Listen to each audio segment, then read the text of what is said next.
साधारण को असाधारण बनने में वक्त लगता है।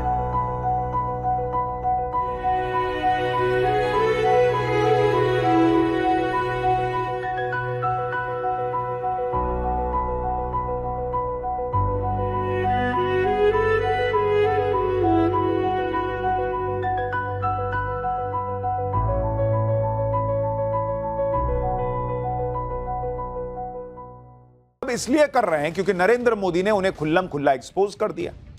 ट्रंप की शर्तों पर डील ना करके ट्रंप की सारी हेकड़ी निकाल दी। यह है नया भारत। यानी मैसेज साफ है कि यह मोदी है, झुकेगा नहीं। लेकिन इससे ट्रंप के साथ साथ राहुल गांधी भी कैसे एक्सपोज हो गए, जो नरेंद्र सरेंडर करते रहे। राहुल गांधी की आज बात करूंगा और ट्रंप की भी बात होगी, लेकिन पहले यह देखिए कि इस देश में किस तरह की पॉलिटिक्स हो रही। कल तक विपक्ष ऑपरेशन सिंदूर पर सवाल उठा रहा था, पहलगाम की बात कर रहा था, लेकिन जब पहलगाम के आतंकी मारे गए, जब ऑपरेशन महादेव हुआ, तो ये लोग कैसी बातें कर रहे हैं बॉस। अखिलेश और उनके नेता कल से ही ऑपरेशन महादेव को कटघरे में खड़ा कर रहे हैं। सपा सांसद जया बच्चन को ऑपरेशन सिंदूर के नाम से दिक्कत हो रही है। कांग्रेस के पूर्व सीएम पृथ्वीराज चव्हाण को ऑपरेशन महादेव के नाम में हिंदुत्व दिख रहा है। ये वही लोग हैं जो सबूत मांगते हैं, जो कहते हैं कि पहलगाम के आतंकी पाकिस्तान से आए थे, इसका सबूत दो। आज उनके लिए यूएन से सबूत आ गया। यूएन से एक रिपोर्ट आई है जिसने पाकिस्तान को भी एक्सपोज किया, इंडी गठबंधन को भी एक्सपोज कर दिया। संयुक्त राष्ट्र की सबसे ताकतवर बॉडी सिक्योरिटी काउंसिल ने अपनी रिपोर्ट में पहलगाम हमले में टीआरएफ यानी द रेजिस्टेंस फ्रंट का नाम ले लिया है। यह पाकिस्तान के आतंकवाद के खिलाफ भारत की बड़ी कूटनीतिक जीत है। इस रिपोर्ट में और क्या क्या है, कैसे राहुल गांधी और इंडी गठबंधन का नैरेटिव जो है वो धुआं धुआं हो गया, इससे आगे आपको बताऊंगा। इसके साथ ही यह भी बताऊंगा कि आज ऑपरेशन सिंदूर को लेकर संसद में क्या क्या हुआ है, कैसे आतंकवाद, पाक, चीन, राहुल गांधी के हर नैरेटिव की टीम मोदी ने चुन चुन कर धज्जियां उड़ाकर रख दी है। अमित शाह को चलती संसद में क्यों कहना पड़ा है, खुला ऐलान करना पड़ा है कि बॉस हिंदू कभी आतंकी हो ही नहीं सकता। राहुल गांधी ने कैसे खुद अपनी पोल खोल दी है, मोदी को घेरने के चक्कर में ट्रंप की टीम से खेलने का खुलासा कर दिया क्या, आज सब आपको दिखाऊंगा। लेकिन पहले आज जो हुआ है उसका एक ट्रेलर देखिए।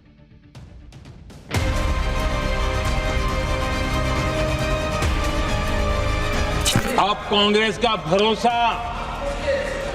पाकिस्तान के रिमोट कंट्रोल से बनता है और बदलता है। अगर पीएम ने बोल दिया तो फिर वो खुल के बोलेगा और वो पूरी सच्चाई रख देगा। सर, मैं उनको कहना चाहता हूं वो कान खोल के सुन लें। एक भी फोन कॉल प्रेसिडेंट ट्रंप और प्राइम मिनिस्टर मोदी के बीच में नहीं। ठोक दो से मैं क्या समझूं?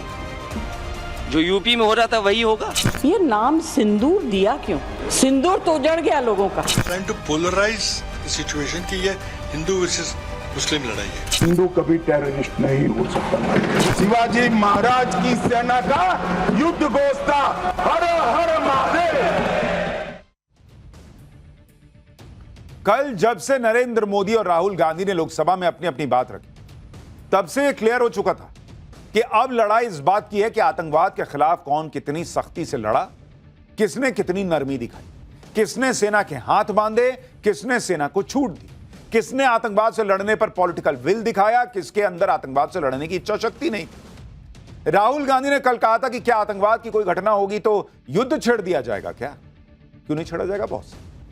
लेकिन अब ऐसी ही बातों को कांग्रेस और इंडी गठबंधन के दूसरे लोग आगे बढ़ा रहे हैं। कोई कह रहा है कि ऑपरेशन महादेव नाम क्यों रखा, क्यों महादेव से भी दिक्कत हो गई इन लोगों को।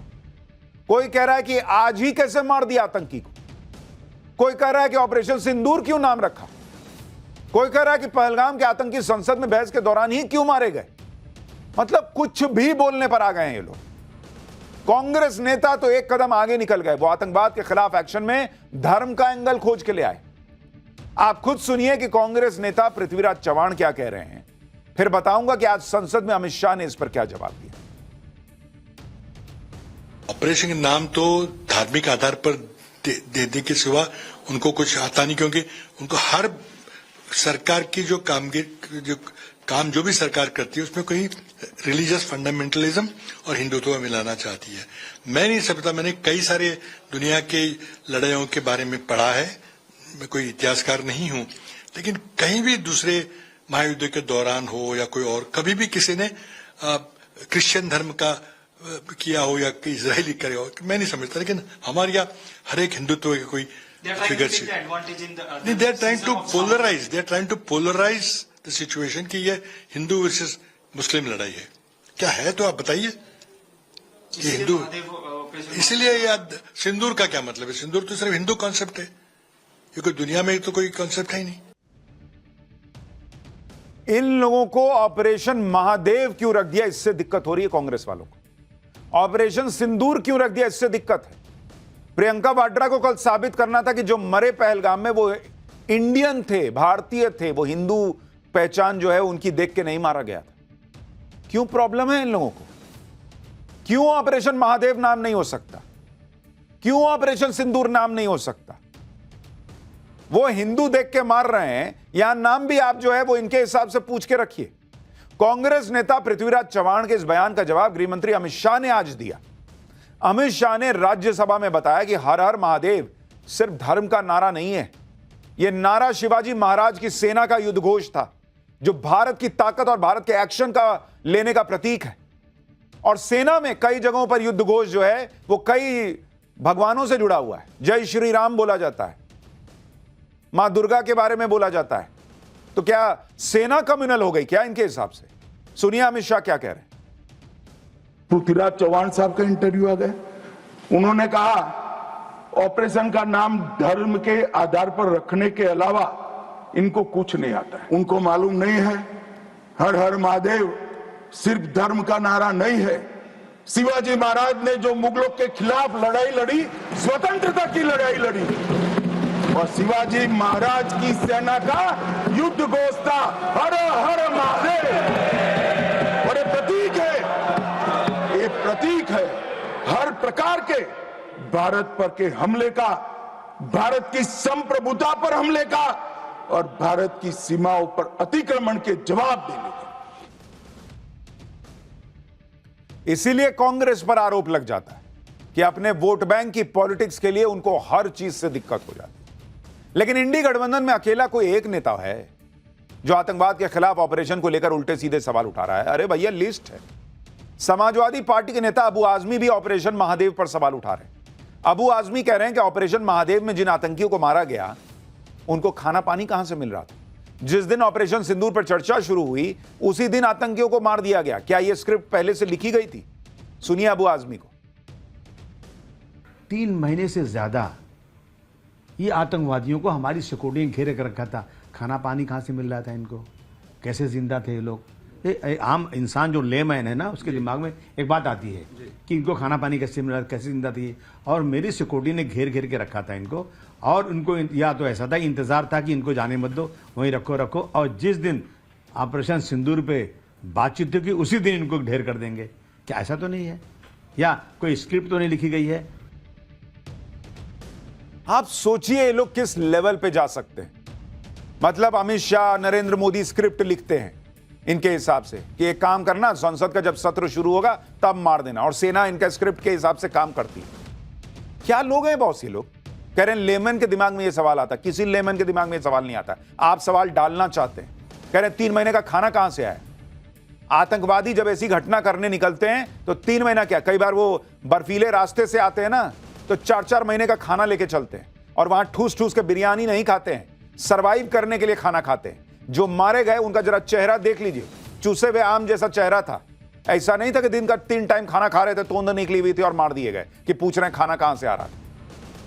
इनको हर चीज का हिसाब चाहिए। किस दिन मारे, कब मारे, मिला कब, खाना कहां से आया, पानी कहां से पी रहा था, हाथ कहां धोने जाता था, सब इनको बताइए। अबू आजमी जिस समाजवादी पार्टी में है, उस समाजवादी पार्टी के मुखिया अखिलेश यादव भी ऑपरेशन महादेव पे सवाल उठा चुके हैं, तो नीचे वाले लोग भी तो वही करेंगे। अखिलेश यादव ने ऑपरेशन महादेव की टाइमिंग पे सवाल उठाए थे, और आज आतंकियों के एनकाउंटर को यूपी में अपराधियों के एनकाउंटर से जोड़ रहे हैं। यह ऐसा ही है जैसे सेब और संतरे की तुलना करना। सुनिए अखिलेश यादव को। ये तो उत्तर प्रदेश में चलती थी नीति ठोक दो, ये लोकसभा की नीति नहीं है ठोक दो। ठोक दो से मैं क्या समझूं? जो यूपी में हो रहा था वही होगा। पर क्रिमिनल्स और टेररिस्ट में कुछ तो डिफरेंस होता है अखिलेश जी, मतलब आपने इक्वेट जो यूपी से किया है। नहीं, ठोक दो किससे ये रिलेट हुआ है? अगर कोई ये बता सके कि ठोक दो किससे रिलेट हुआ है, 2014 से पहले और अगर ये बात टेररिस्ट मारे गए हैं तो फिर एक बार इंटेलिजेंस फेलियर हुआ है। टेररिस्ट मारे गए हैं तो इंटेलिजेंस फेलियर हुआ है, कोई है इस बात का तर्क आपको दिखता है? पहले इन्होंने कहा कि ऑपरेशन सिंदूर किया, वो सफल नहीं हो रहा है ढंग से इनके हिसाब से। उसके बाद कहे कि अच्छा ऑपरेशन सिंदूर तो कर दिया, पहलगाम के आतंकी अब तक क्यों नहीं मारे, मार दिए तो फलाना दिन ही क्यों मारे। और अब कह रहे हैं कि भाई ठोक दिया, ठोक दो का क्या मतलब, क्यों ठोक दिया तो आपको क्या दिक्कत? आतंकी ठोक दिए गए, उनका माथा फोड़ दिया गया, खोपड़ी खोल दी गई, इससे आपको क्या दिक्कत हो रही है भाई? ठोक दिया, जमीन में गाड़ दिया, कुछ भी किया, आपको दिक्कत क्या है? भारतीय के तौर पे तो आपको खुश होना चाहिए कि जिन 3 लोगों ने हिंदू धर्म हो के हो नहीं हो पूछ के मारा, भारतीयों को मारा, हिंदुओं को मारा, उनको जो है ऊपर भेज दिया गया, ठोक दो, उससे भी दिक्कत है।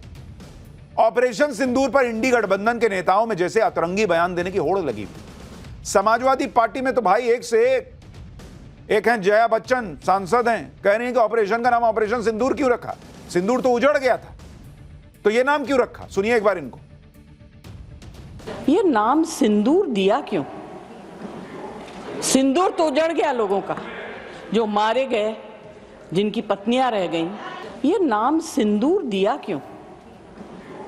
सिंदूर तो उजड़ गया लोगों का, जो मारे गए, जिनकी पत्नियां रह गईं। इन लोगों को हर चीज से दिक्कत है बॉस। ऑपरेशन सिंदूर क्यों नाम दिया? क्योंकि सिंदूर तो उजड़ गया था। अरे उसी सिंदूर का बदला लेने के लिए ऑपरेशन सिंदूर लॉन्च हुआ बॉस, जिसको उजाड़ा गया था। यह कौन सा रॉकेट साइंस है समझना? विपक्ष ऑपरेशन महादेव, ऑपरेशन सिंदूर के नाम तक पे सवाल उठाने पर आ गया है, और ऑपरेशन के दौरान हुए एक्शन पर तो संदेह जता ही रहा था। उधर आज सेना ने एक और ऑपरेशन कर दिया। इस ऑपरेशन का नाम है ऑपरेशन शिव शक्ति। सेना ने पुंछ जिले में कल रात एक बड़ा ऑपरेशन किया। ऑपरेशन में घुसपैठ करने वाले 2 आतंकियों को ढेर कर दिया गया। यह आतंकी अंधेरे का फायदा उठाकर घुसपैठ की कोशिश कर रहे थे। सेना को पहले से इनपुट मिल गया था, सेना ने जबरदस्त ऑपरेशन किया। दोनों आतंकियों के लश्कर तैयबा से जुड़े होने की आशंका है। सेना के अलावा जम्मू कश्मीर पुलिस भी इस ऑपरेशन में शामिल थी। इतना ही नहीं, भारत में आतंकियों और उनके इकोसिस्टम, उनके स्लीपर सेल्स के खिलाफ किस तरह से एक्शन होता जा रहा है, उसकी ताजा तस्वीर आपको दिखाता हूं। गुजरात एटीएस ने बेंगलुरु से शमा परवीन नाम की महिला को गिरफ्तार किया है, जिस पर आरोप है कि वो भारत में अल कायदा का, वो ओसामा बिन लादेन वाला अल कायदा, उसका टेरर मॉड्यूल भारत में चला रही थी। गुजरात में कुछ दिनों पहले एटीएस ने अल कायदा मॉड्यूल के 4 आतंकियों को गिरफ्तार किया था। उन्हीं की निशानदेही पर शमा परवीन को अरेस्ट किया गया है।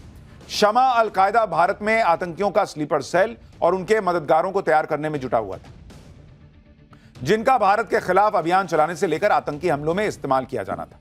शमा परवीन की गिरफ्तारी से कई और खुलासे हुए। नौजवानों को अपने पाले में लाने के लिए आतंकी नेटवर्क AQIS यानी अल कायदा इन इंडियन सब कॉन्टिनेंट महिलाओं का इस्तेमाल कर रहा है। खास तौर से बुर्का स्लीपर सेल तैयार करने में जुटा है, जिनके लिए पुलिस और खुफिया एजेंसियों की नजर से बचना कई मायनों में आसान है। लेकिन अब इनके खिलाफ भी एक्शन हो रहा है, यानी आतंकवाद पर न सिर्फ प्रहार हो रहा है, बल्कि आतंकी घटनाओं को होने से भी रोका जा रहा है। और इसलिए आज आपको 2014 से पहले का माहौल याद करना चाहिए बॉस। उत्तर से लेकर दक्षिण और पूरब से लेकर पश्चिम तक आतंकी हमले होते थे। हमलों की पूरी लिस्ट है। 2 अक्टूबर 2004 को नागालैंड के दीमापुर में धमाका होता है। रेलवे स्टेशन और बाजार में 2 धमाके हुए, 30 लोग मारे गए। 25 अगस्त 2007 हैदराबाद में 2 धमाके हुए, 42 लोग मारे गए। 11 जुलाई 2006 मुंबई की लोकल ट्रेन में सीरियल ब्लास्ट धमाकों में 209 लोग मारे गए। 26 जुलाई 2008 अहमदाबाद में 21 सीरियल ब्लास्ट धमाकों में 56 लोग मारे गए। 13 मई 2008 जयपुर में 9 सीरियल ब्लास्ट हुए, 71 लोगों की जान गई। 29 अक्टूबर 2005 दिल्ली में, देश की राजधानी में 3 सीरियल ब्लास्ट होते हैं, 70 लोगों की जान जाती है। 13 सितंबर 2008 दिल्ली में 5 सीरियल ब्लास्ट होते हैं, 33 लोग मर जाते हैं। 5 जुलाई 2005 अयोध्या में राम जन्मभूमि पर हमला होता है, 6 लोग मारे जाते हैं। 28 जुलाई 2005 जौनपुर में श्रमजीवी एक्सप्रेस पर हमला होता है, 12 लोग मारे जाते हैं। 30 अक्टूबर 2008 को असम के 4 शहरों में 18 सीरियल ब्लास्ट होते हैं, 81 लोगों की जान चली जाती है। 13 फरवरी 2010 को पुणे की जर्मन बेकरी में धमाका होता है, 17 लोगों की मौत होती है। 7 मार्च 2006 को वाराणसी के मंदिर और रेलवे स्टेशन पर धमाका होता है, 28 लोग मारे जाते हैं। और 26/11 को कौन भूल सकता है बॉस? यह हाल था 2004 से लेकर 2014 के बीच। और यह था, आपको कुछ प्रमुख घटनाएं बताइए। लिस्ट है बॉस। बड़े बड़े शहर, देश की राजधानी बचे नहीं थे जहां टेररिस्ट अटैक ना हुआ हो। जब देश के अलग अलग इलाकों में आतंकी हमले होते थे, वो दौर था 2004 से 2014। सीरियल ब्लास्ट होते थे, रेलवे स्टेशन, बस स्टैंड, बाजारों में अनाउंसमेंट होता रहता था कि अनजान चीज को मत छूइएगा, बम हो सकता है। आपने सुना है क्या 2014 के बाद से वो अनाउंसमेंट? स्पीकर बजता रहता था कि कोई लावारिस चीज दिखे तो छूइएगा मत, बताइएगा पुलिस को। बजना बंद करवा दिया नरेंद्र मोदी ने। ऐसा सिस्टम बना दिया देश के अंदर। स्लीपर सेल की कमर तोड़कर रख दी। आज ये नहीं सुनाई देता ना, तो उसकी वैल्यू समझ में नहीं आती है लोगों को। वो दौर था 2004 से 2014 के बीच। डस्टबिन उल्टे करके रखे जाते थे कि कहीं डस्टबिन में आतंकी बम रख के ना चले जाएं। आज डस्टबिन उसी काम में आता है जिसके लिए बना हुआ है, क्योंकि उसमें बम नहीं रखे जाते। नरेंद्र मोदी कहते हैं स्वच्छता अभियान चला रहा हूं, उसमें कूड़ा फेंको, उसी के काम आएगा। आतंकियों को डस्टबिन में हम पहुंचा देंगे। यही बात पीएम मोदी ने कल संसद में भी कही थी। एक बार सुनिए, फिर आपको बताता हूं कि दोनों दौर में क्या फर्क आया है। 2014 से पहले देश में असुरक्षा का जो माहौल था,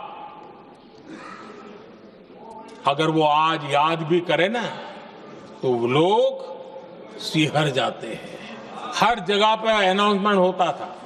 रेलवे स्टेशन पर जाओ, बस स्टैंड पर जाओ, एयरपोर्ट पर जाओ, बाजार में जाओ, मंदिर में जाओ, कहीं पर भी जाओ, जहां भी भीड़ होती है, कोई भी लावारिस चीज दिखे, छूना मत, पुलिस को तुरंत जानकारी देना, वो बम हो सकता है।